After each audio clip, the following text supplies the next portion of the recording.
and legs inside the vehicle as well, even when we do come to a stop like we are right now for just a moment. Now the roads out here can get pretty bumpy. This is a real truck and I am really driving it, so make sure that you are holding tightly onto those cameras, cell phones, hats, and other personal items. We don't want anyone to lose anything over the side of the vehicle today.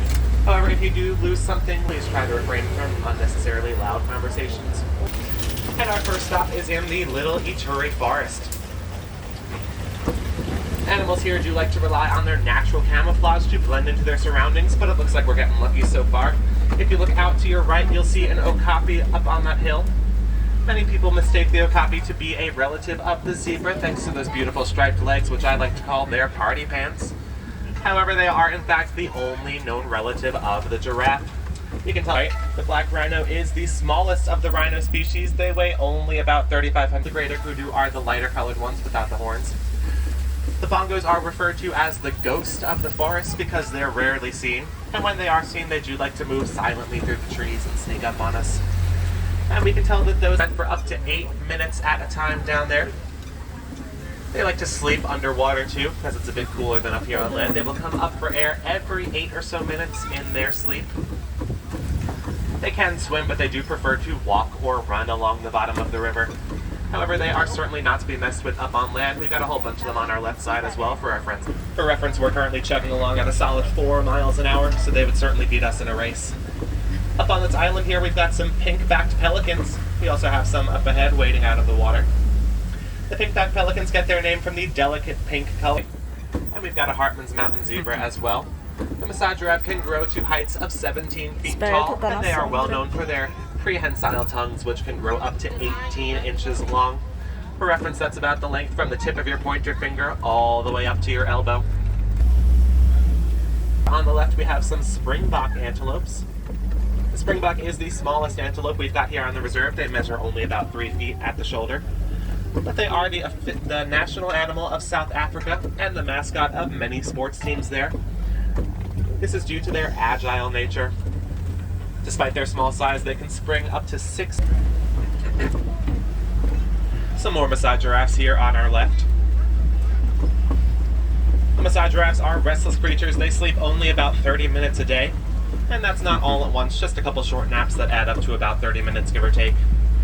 They sleep standing up or sitting down, but never fully laying down. This is because they always like to remain semi-alert in case of potential predators in the area.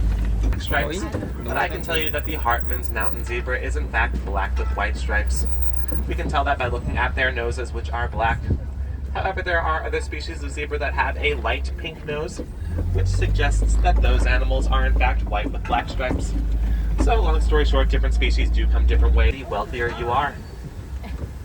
And if you look way out there on the right under that tree stump, you'll see an eland. The eland is the largest antelope out here on the reserve. They can measure up to 6 feet at the shoulder. And the eland is also incredibly endangered.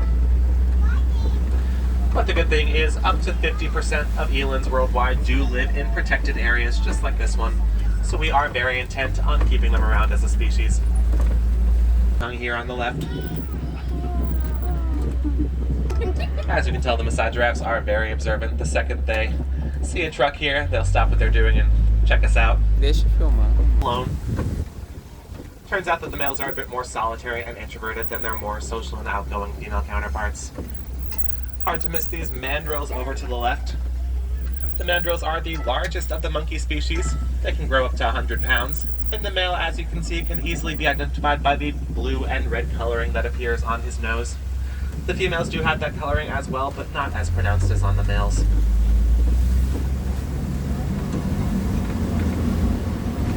Sensitive skin, so they like to come here to the clay pits and rub clay onto their backs.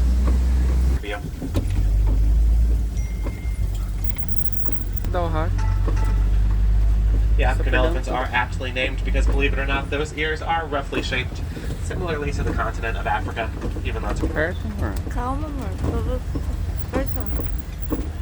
You should have a relatively unobstructed view as we start to round this corner. I won't be able to stop in the water, but I'll go nice and slow so we can all get a great shoulder. Vai parar na água, mano.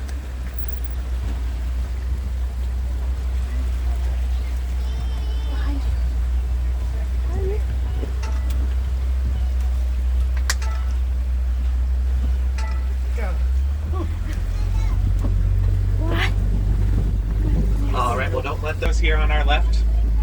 These are greater flamingos, the lightest pink of the flamingo species. They're going to get that pink coloring from the brine shrimp that they love to eat, which is high in beta-carotene, also known as hatch gray, and it's going to take up to 1 full year for them to start receiving that pink coloring. However, by the time they reach their second birthday, they are fully grown and fully pink.